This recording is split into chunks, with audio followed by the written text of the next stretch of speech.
En visite de travail au nom du chef de l'État, suite au double attentat survenu dans la ville de Maroua, le ministre de la Défense, Edgar Alem Ebengor, a visité les deux sites d'explosion, l'hôpital régional de Maroua, avant de tenir une réunion de crise. La première étape de la visite du MINDEF dans la ville de Maroua s'est située au quartier Bamaré, site de la première déflagration. Il s'est ensuite rendu au marché central de la ville où la deuxième explosion a retenti. Dans les différentes formations hospitalières qui accueillent les blessés, le ministre de la Défense a fait le constat selon lequel 22 des 35 blessés sont internés à l'hôpital régional de Maroua. À chaque blessé, Edgar Alem Ebengor a remis une enveloppe en exprimant des mots de réconfort pour chacun. Le personnel soignant a également reçu les encouragements du ministre. Le MINDEF a fait savoir qu'il est venu au nom du chef de l'État porter le message de condoléances aux familles éprouvées. La même attention présidentielle va en direction de toutes les populations de la région de l'extrême nord. Après cette descente sur le terrain, le ministre a tenu une réunion de sécurité avec les forces de défense et les autorités de la région. Le but de la réunion étant de revoir les stratégies et méthodes appliquées dans la lutte contre la secte islamiste Boko Haram, particulièrement dans la région de l'extrême nord. Il a fait savoir que plus que par le passé, la lutte contre Boko Haram interpelle toutes les couches sociales. Le ministre était accompagné du directeur général de la recherche extérieure, du représentant du délégué général à la sûreté nationale, du chef d'état-major des armées et plusieurs hauts gradés de l'armée camerounaise.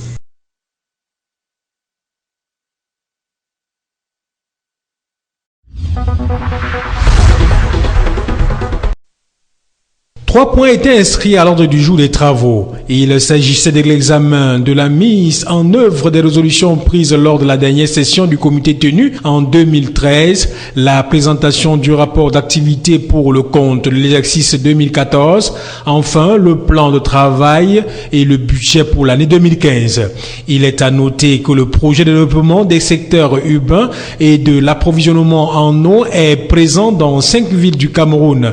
Il s'agit des villes de Yaoundé, Mbalmayo, Douala, Bamenda et Maroua. Il a pour objectif le développement de l'accès des populations urbaines et celles des quartiers précaires, en particulier aux infrastructures et services de base au rang desquels l'approvisionnement en eau. Fruit de la coopération entre le Cameroun et la Banque mondiale, le projet s'est assigné 2 principales missions: aider les parties prenantes du développement urbain à préparer et à mettre en place des instruments et les investissements nécessaires pour faire bénéficier le plus grand nombre de l'accès aux services, appuyer et faciliter la mise en place du partenariat public-privé destiné à assurer la fourniture des services d'eau en milieu urbain. Rendu à quelques jours de sa clôture, plusieurs obstacles demeurent présents sur les pistes du projet. Sur le plan institutionnel, on parle notamment de la complexité et de la lourdeur du processus de compensation au bénéfice des personnes affectées par les déclarations d'utilité publique, l'absence des réserves foncières pour les opérations urbaines, la faiblesse des ressources au niveau des collectivités territoriales décentralisées et la difficile mise en œuvre des réformes sur les marchés publics. Au plan opérationnel, l'on déplore la faiblesse des PME locales tant en organisation qu'en capacité technique et financière, les interventions systématiques tardives des concessionnaires des réseaux publics dont Eneo, la CDE et Camtel, l'apprentissage laborieuse des standards de la participation citoyenne à la gestion urbaine par une population bénéficiaire. Enfin, la réticence des municipalités à l'application des principes de bonne gouvernance.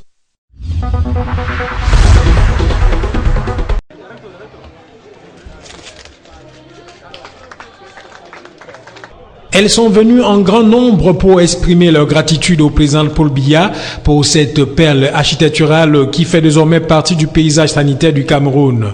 Aussi, l'hôpital de Saint-Mélima, qui a été inauguré ce 23 juillet 2015, est une référence à plusieurs volets avec un plateau technique de pointe. Chef d'État a placé la santé des populations camerounaises au cœur de sa politique sociale.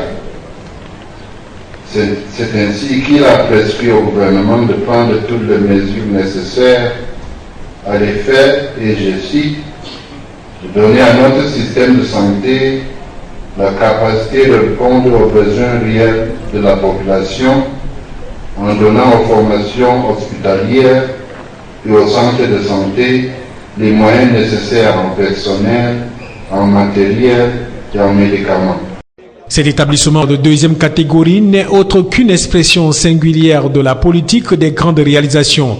Son inauguration vient alors clôturer la longue marche qui a commencé en décembre 2007 par le lancement des travaux suivi de l'ouverture effective en janvier 2015.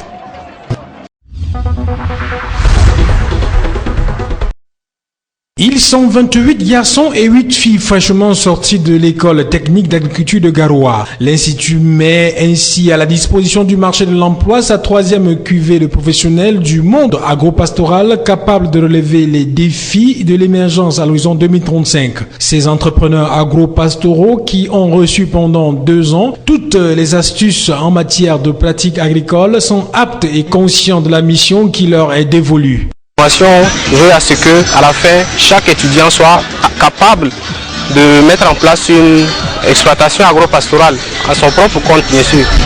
C'est ça mon objectif. À la fin, je pense bien, je suis arrivé à la fin et je crois bien que d'ici peu, je vais aussi créer mon exploitation agro-pastorale. Face à la demande grandissante de la main-d'œuvre pour une agriculture plus mécanisée, une productivité cohérente à la demande, les lauréats ont été invités à faire valoir leurs connaissances sur le terrain. J'ai atteint le maximum de ce que je cherchais pour mettre en place mon projet qui est basé sur l'oseille de Guinée, que j'ai commencé d'une façon au quartier, mais aujourd'hui je suis nantie d'un diplôme qui pourra m'installer et puis faire profiter à mon entourage et gagner ma vie. Grâce au contenu de ces enseignements, l'école technique d'agriculture de Garoua se positionne désormais comme pôle de référence des institutions qui fournissent une formation de qualité dans le domaine de l'agriculture et de l'élevage. Et nous avons formé comme ça jusqu'à 621 agents techniques depuis sa création. Et depuis 2009, avec la rénovation, parce que la crise frappant, l'État s'est rendu compte que les offres là n'étaient plus adaptées aux exigences de l'heure. Il fallait trouver une formation qui cadre avec le marché de l'emploi. Les parents, familles, amis et connaissances venus célébrer la réussite des leurs ne manquent pas au détour d'une accolade de donner un conseil symbole d'encouragement pour cette autre phase de la vie qui commence.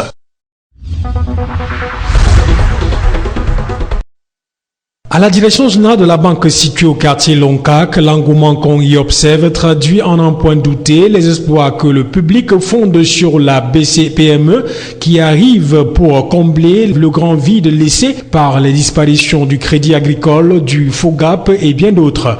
Opérationnel depuis le 20 juillet, le dernier né dans l'univers des établissements financiers ambitionne tirer la croissance à travers l'accompagnement et le soutien financier des PME et des artisans camerounais. Le coût d'intérêt soit vraiment réduit parce qu'on a des problèmes, parce que dans les autres banques, quand on a peut-être un boulot où on n'a pas d'avance, peut-être on a un bon de commande, s'il faut aller peut-être faire un prêt de 500 000. Le taux d'intérêt, parfois tu te retrouves en train de chercher l'argent ailleurs pour compléter. Relativement à l'offre de services, la nouvelle banque propose une gamme variée allant du financement des bons de commande et contrats au crédit accordé aux professionnels libéraux en passant par des avances sur facture, des cautions sur marché, y compris le financement des commerçants. Il y en a qui viennent pour être vraiment parmi les pionniers, les premiers pour officialiser cette ouverture de la Banque camerounaise des PME, ce bijou du chef de l'État. Donc il y en a qui ouvrent effectivement des comptes. Donc lundi et mardi, on a déjà ouvert suffisamment de comptes, on a eu des opérations de versement et je vais vous surprendre, on a eu des opérations de retrait. La typologie de clients attendus est constituée des grandes, moyennes et petites entreprises, de très petites entreprises, des entreprises artisanales, des établissements de microfinance et établissements financiers, des entreprises et organismes publics et des associations.